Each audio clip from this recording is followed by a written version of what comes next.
সাধু সাধু সাধু।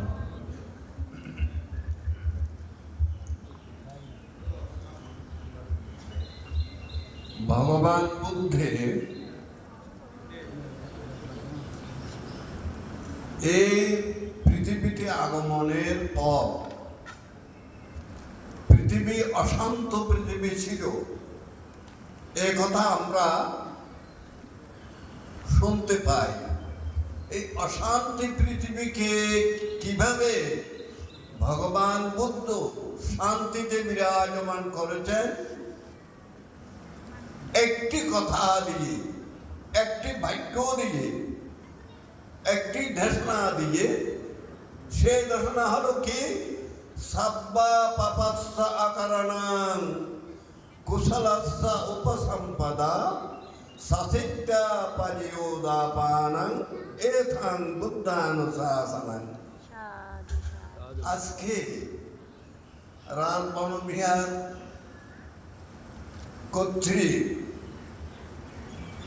পরিচালনা কমিটি কর্তৃক আয়োজিত আজকের এই পুণ্যময় অনুষ্ঠান অনুষ্ঠিত হতে যাচ্ছে। সংগদান অনুষ্ঠান, বুদ্ধমুদ্ধ অনুষ্ঠান এবং আমাদেরকে সম্মাননা অনুষ্ঠান আপনারা করেছেন। এতে আমরা আপনাদের কাছে অত্যন্ত কৃতজ্ঞ। আজকে অনেক কথা বলা হয়েছে। জ্যৈষ্ঠ পূর্ণিমা একটি সুন্দর রজনী আমাদের মধ্যে আলোকিত হয়ে যাচ্ছে।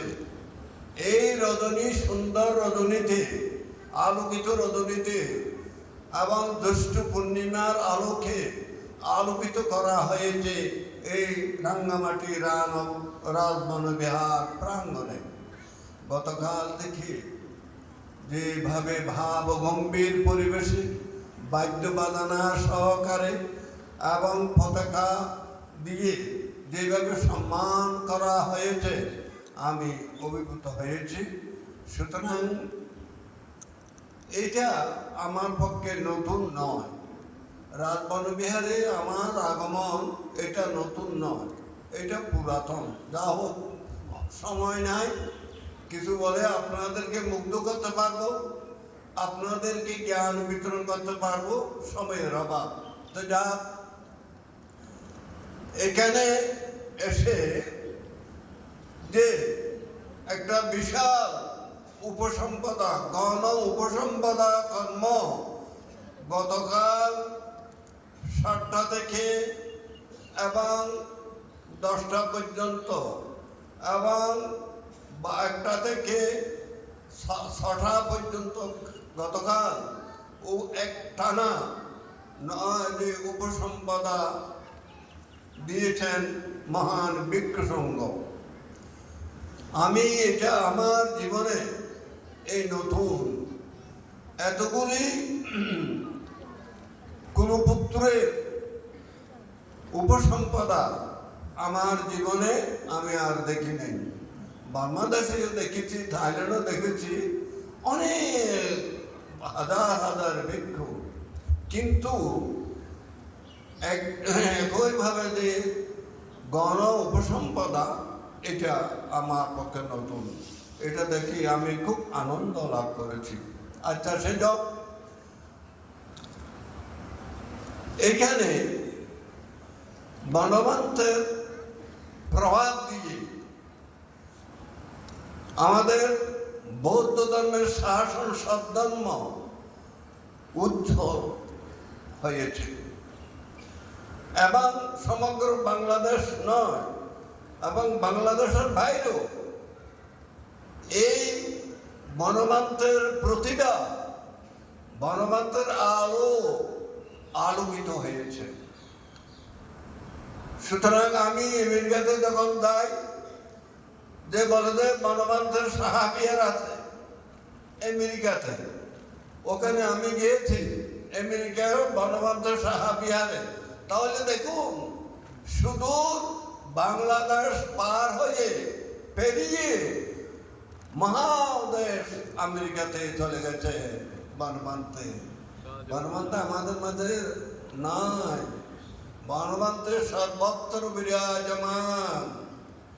বনমান্তে এখন আমাদের থেকে যে রূপকায়া যদি চলে যায়, ধর্মকায়া আমাদের অন্তর্জগতে এই বিশ্বতে থাকবে। বনমান্তে আমাদের থেকে হারিয়ে যেতে পারবে না, এবং হারিয়ে যাবার উনি মহাপুরুষ নয়। যে বাণী উনি দিয়ে গেছেন আমাদেরকে, সে বাণীর মধ্যে আমরা যদি অবস্থান করতে না পারি, তাহলে আমাদের জীবন দুর্ভাগ্য, আমরা অভাগা, আমাদের মধ্যে দুর্বলতার প্রভাব। যেখানে দুর্বলতা আছে সেখানে সবলতা আসতে পারে না। অতএব আপনারা কেন দুর্বলতা আনবেন? যাও, এইখানে গতকাল যে উপসম্পদা অনুষ্ঠানে যে আমাদের অনেক ভিক্ষু সংঘ যে রাজবনবিহারের শাখা বিহারের থেকে অনেক ভিক্ষু সংঘ এখানে উপস্থিত হয়েছেন। এখন বর্তমানে আমাদের এই ধর্মমঞ্চে আমাদের পীরদর্শী মহাস্তবীর, আমাদের এই বিহারাধ্যক্ষ প্রজ্ঞালঙ্কার মহাস্তবীর সহ এবং যে অন্যান্য ভিক্ষু সংঘরা আছেন, তারাও, আমি সবাই নাম জানতে পারছি না, জ্যোতিষারের নাম জানি আর সুমন মান্তের নাম জানি মাত্র। সুতরাং অনেক ভিক্ষু সংঘ এখানে আছেন। আপনাদের শ্রদ্ধা সহকারে ওনাদেরকে লালন পালন বর্ধন এবং সেবা যত্নের মাধ্যমে ওনাদেরকে পূজা করতে যাচ্ছেন। এই পূজনীয় ব্যক্তিকে পূজা করা উত্তম মঙ্গল। আমরা সামাজিকভাবে, ধর্মীয়ভাবে, ব্যক্তিগত জীবনে, পারিবারিক জীবনে, সমাজ জীবনে আমরা চাই কি এতাং মঙ্গলাং উত্তমাং। আমার জীবনে মঙ্গল চাই, আমরা অমঙ্গল চাই না। আমরা মঙ্গলে পরিবার এবং সমাজ, গ্রাম, রাষ্ট্র সবাই মাঙ্গলিক জীবন যাপন করুন। তাই এই উদ্দেশ্য নিয়ে মঙ্গল জীবন বর্ষিত করার জন্য, মঙ্গল বাণী রোপণ করার জন্য বনমান্তের আগমন। বনমান্তে জন্ম নিয়ে, এই রাঙ্গামাটির মধ্যে জন্ম নিয়ে বনমান্তে যেভাবে ধর্মকে প্রবর্তন করেছেন, সংঘ সৃষ্টি করেছেন, অপূরণীয়, অভাবনীয়, অসন্তনীয়, চিন্তা করা কুল কিনার নাই।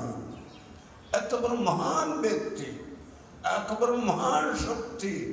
আমি আজকে সকালবেলা সব এই যে হসপিটাল থেকে এবং এই যে কলেজ, পালি কলেজ থেকে সমগ্র কিছু আমি দেখে ঘুরে ঘুরে দেখেছি। সুতরাং আমি অনেক কথা বলতে গেলে সময়ের অভাব, আমি কিছু বলবো না। আসল কথার মধ্যে আমি চলে যাই। আসল কথা হলো, এই যে বনমান্তে লঙ্গুদু থেকে এখানে এসেছেন। লঙ্গুদু একটা অনুষ্ঠান হয়েছিল, উপসম্পদ অনুষ্ঠান। 15 জন কুলপুত্রকে তৎকালীন সময়ে উপসম্পদা দিয়েছিল, সেখানে আমি উপস্থিত ছিলাম লঙ্গুদুতে। আচ্ছা দাও, এই একটা কথা। দ্বিতীয় কথা হলো, বনমান্তে সদানন্দ মহাস্তবীর যখন এখানে আসেন, তখন সর্বপ্রথমে আসার পর উনি চিন্তা ভাবনা করেছেন বুদ্ধি গাছের উপর একটা সীমা প্রতিষ্ঠা করা। বুঝলেন? একটা সীমা প্রতিষ্ঠা করা। সীমা প্রতিষ্ঠা মানে কি? ভিক্ষু উপসম্পদার স্থান নির্মাণ করা, তৈরি করা। তখন যে সীমা প্রতিষ্ঠা করেছিল তৎকালীন সময়ে, সেই সীমা প্রতিষ্ঠার মধ্যে আমি একজন ছিলাম। আমি একজন ছিলাম। এই সীমা আমি দেখেছি সকালবেলা গিয়ে। পুরানো সীমের কিছু অর্থ খুঁটি আছে আর নতুন সীমা করতাম, এটাও দেখলাম। এবং বুদ্ধি বৃক্ষকে বন্দনা করলাম, দেখলাম বুদ্ধি বৃক্ষের উৎসব এবং বনমান্তের জন্ম উৎসব একসাথে হয়েছিল, সেখানে আমি উপস্থিত ছিলাম। এইভাবে করে আমি কয়েকবার এই রাজবনবিহারের কঠিন শিবদানে এবং বনমান্তের পরগমনের করার পর এটা একটা মিটিং হয়েছিল, সেখানেও আমি এসেছিলাম। তা এতগুলি কর্মকাণ্ড আপনাদের এই বনবিহারে হয়েছে কিসের কারণে? আপনাদের সহযোগিতার কারণে, আপনাদের অর্থ দিয়ে, শ্রদ্ধা দিয়ে এবং কর্ম দিয়ে এই বনবিহারকে বিশালতা করেছেন বৃক্ষ সঙ্গের প্রভাবে। সুতরাং এত সুনামের অধিকারী হওয়ার পরেও বনমান্তের নস্যদেহ পরিত্যাগ করার পর 17 বছর পর কেন অশান্তির বীজ, অশান্তির বাতাস সৃষ্টি হয়েছে? সুধী মণ্ডলী, উপাসক উপাসিকা মণ্ডলী, আমি আপনাদেরকে বোঝাতে পারবো না, আমি আপনাদের শিক্ষা দিতে পারবো না। আপনারা বনমান্তের শ্রদ্ধাবান প্রিয় ভক্তমণ্ডলী, উপাসক উপাসিকা বৃন্দ, যদি হয়, আপনারা যদি স্বীকার করে নেন আমাদের মহান গুরু বনমান্তের শিষ্য, বনমান্তের কত যে ধর্মকথা দিয়ে আপনাদেরকে উদ্বুদ্ধ করেছিলেন, প্রেরণা দিয়েছিলেন, শ্রদ্ধা বীজ বপন করেছিলেন এবং শীল দিয়ে আপনাদেরকে মজবুত করেছিলেন, এত ধর্মকথা আপনাদের বীজ হারাবেন না। ধর্মকথা আপনাদের অন্তর্জগৎ থেকে মুছে ফেলে দিবেন না। তাই আমি বলতে চাই, এই অল্প দিনের মধ্যে যে ভাগ বিভাগের কথা কেন বলা? বনমান্তে এই যে রাজবনবিহার বিশ্বের মধ্যে নন্দিত বিহার, বাংলাদেশের মধ্যে 1 নম্বর বিহার বনবিহার, বৌদ্ধ সম্প্রদায়ের মধ্যে 1 নম্বর বিহার এই বনবিহার। এই বনবিহারে যদি কোন রকম সমস্যা হয়, দ্বিধাদ্বন্দ্ব হয়, তাহলে এটা কি কথা? এটা কি কথা? কেন হবে? পুণ্যপুরুষ যেখানে ছিল সেখানে কেন আবার দ্বিধাদ্বন্দ্ব হবে? আমি তো কিছু বুঝতে পারছি না। যেখানে পুণ্যপুরুষ নাই, পুণ্যের পহারা নাই, পুণ্যের শক্তি নাই, সেখানে তো হয়। বনমান্তে আজ নির্বাণ গেছে 17 বছর পর, আবার অশান্তির কথা আমরা শুনতে পাচ্ছি। ব্যাপারটা কি? এই রাজবনবিহারের মধ্যে ত্রিপিটকের অনুবাদ করা, ত্রিপিটক সাবা, বিভিন্নভাবে শাসনিক কাজ এখানে অভাব নেই। তারপরেও সজ্ঞানের, সদ্বুদ্ধির, সৎচিন্তার প্রভাব কেন হলো? আপনারা চিন্তা করুন। এখন বর্তমানে বনমান্ত শিষ্যদের মধ্যে যে ভাগ বিভাগ যদি হয়, এটা দুঃখের ব্যাপার, এটা অশান্তির ব্যাপার, এটা দুর্বলতার ব্যাপার। সুতরাং আমি বলতে চাই, আমরাও বিজ্ঞ হয়েছি, অনেক বছর চলে যাচ্ছে। এখন আমার বয়স হলো 92 বছর, 72 বছর আমার চলে যাচ্ছে। এমত অবস্থা আমার শাশ্বত সদ্ধর্মের, আমার বৌদ্ধ ধর্মের অবলম্বীরা যদি দুঃখ পায়, যদি অশান্তি পায়, আমার এত বছর বয়স, লাভ করে আমার কি উপহার হলো, আমার কি স্বার্থ হলো বলুন? তাহলে কেন আমরা অবিদ্যার অন্ধকারে চলে যাচ্ছি? অবিদ্যার অন্ধকারে আমরা নিমজ্জিত।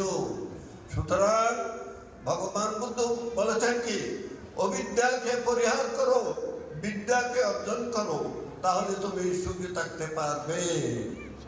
অতএব যারা চলে গেছে এই বনবিহার থেকে মনোমালিন্য বা কোন সমস্যা নিয়ে চলে গেছে, তারা কি সেখানে নির্মাণ পাবে?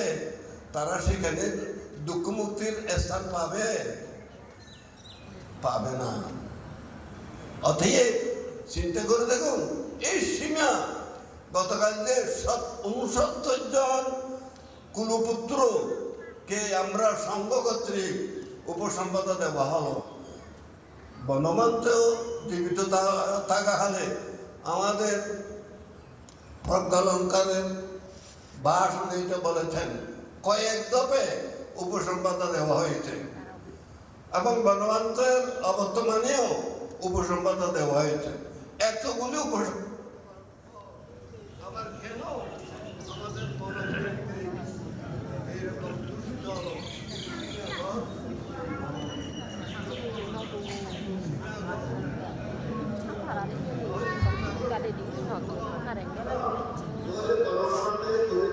সীমা, তাহলে বনবন্ধনে আমরা শুদ্ধ রাখতে পারছি, বনবন্ধের আদর্শকে শুদ্ধ রাখতে পারছি, বনবন্ধের আদর্শকে এই যে শুদ্ধ রাখতে পারছি, বনবন্ধের নির্দেশনা ধর্মদর্শনা এই যে বিভিন্ন রকমের যে বনবন্ধের গুণ আমরা জীবিত রাখতে পারছি।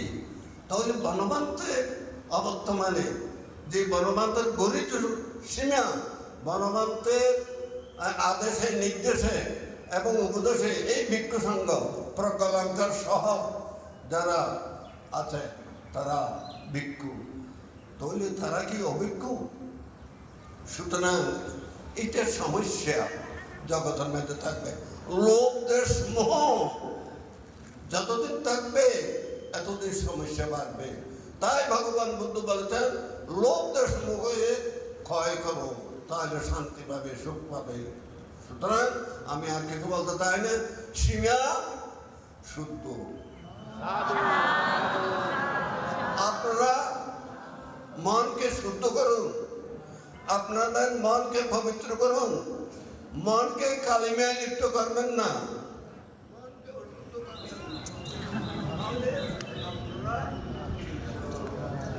ভিক্ষু সংঘের ব্যাপার, গৃহীরা ওখানে গিয়ে নাকি ব্যবহার করবে না, এটা সংঘ ব্যবহার করবে।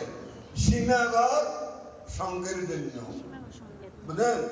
সংঘ সৃষ্টি হয়েছে যে সীমাতে, সেই সীমা রক্ষা করবে, সেই সীমার চিন্তা ভাবনা করবে সংঘ।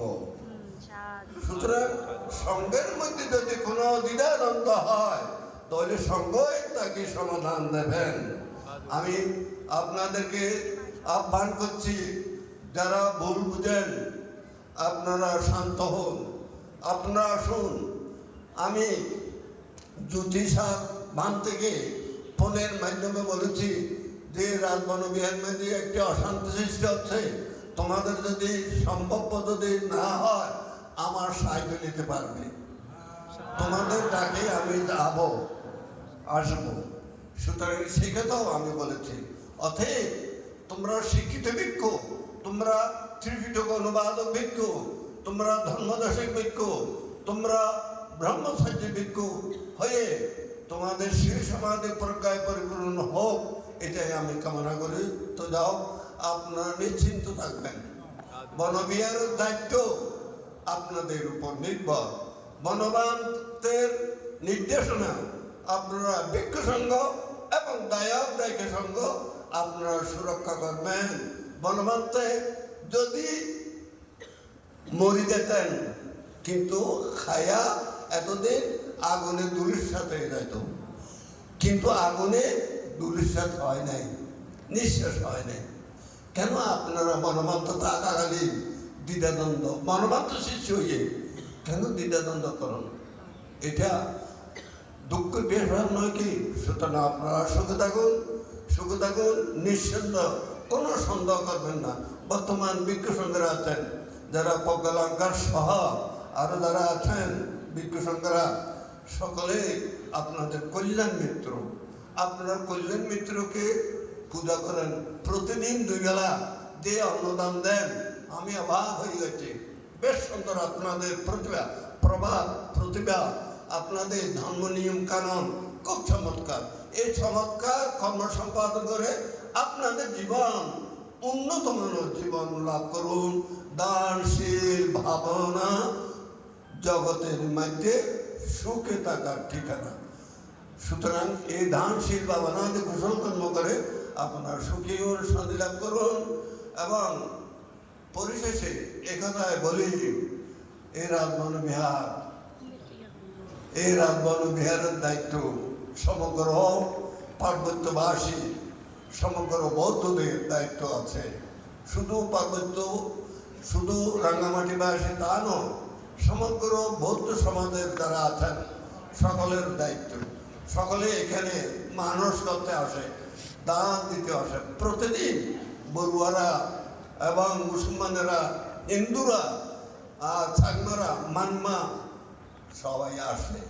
এ সবাই প্রাণপ্রিয় প্রতিষ্ঠান রাঙ্গামাটি রাজবনবিহার। এই বনবিহার জয় হোক, শুভ হোক।